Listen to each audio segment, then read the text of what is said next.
Hello, yam nungai ko. Miyam ngasisu aigi video amkhak puduna laksari madudi general knowledge ki oiba saru khara adum puduna laksari nukti gi su laksagani miyam gi damak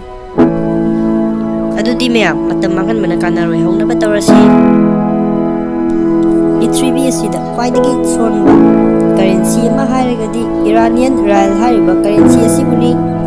42,105 Iranian rial ki value ga 1 US dollar am ki value ga kaman manai haibadi value manai haibani matagi question mu tamin nasi madudi pen drive asi kanana putoki banu hairagadi Waken Seng haiba miyoi asina putoki bani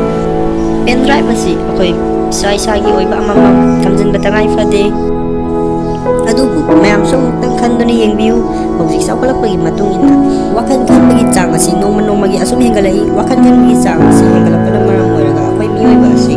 akoi isani sabu matha sa hanjai maram asina mayam su nomagi manungda minute manga ka kaithokpiduna meditation tobiu maduna sai sagi hakchang da kana badana ta miyoi ba mana hingbagi nungai ba magi mahaw adu chapchana khangma ngamigani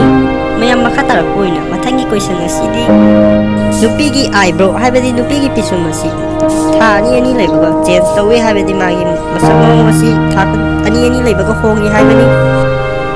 adom yam akoi pulapuna discussion tongminasi yai ko mayam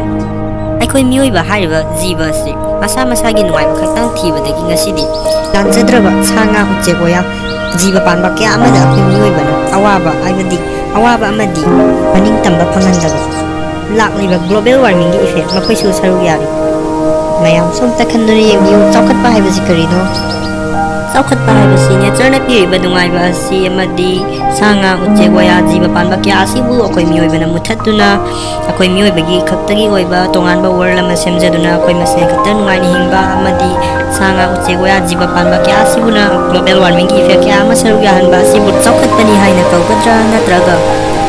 nature na piriba khudol sing asibu watapadana leiba lamdam atubu chawkhatpani hairoidra karibu kanbigani mayam gi motsu comment box te ibiramu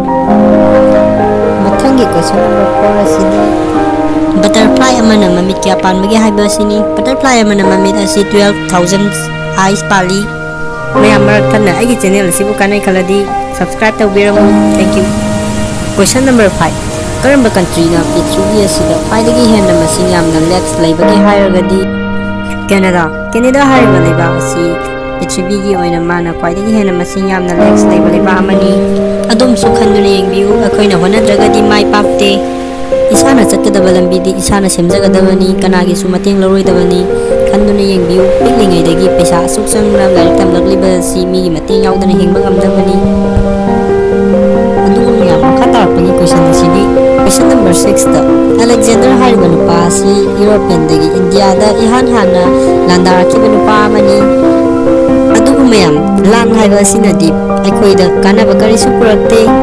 tawriba lan adugi marunda fattaba mangjaba kya ama leibani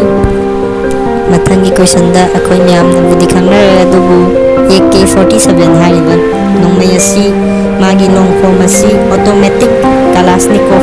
1947 haibani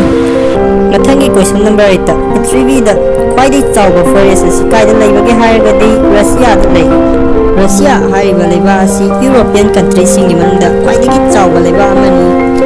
Europe continent hariba asigi tangkhai amadi Russia na oiribani mathangi question asidi mayamgi mafam doina hanjarage mayamna khanbiu tung handuna paiba ngamba check ama khaki maming haibiramu ngasigi oinadi matang asida loisanjarage loiba fabu yengbibagi damak aigi viewers singbu haningai leitana thagachari matungdasu aigi video asibu support tawbirakane haibasu khalli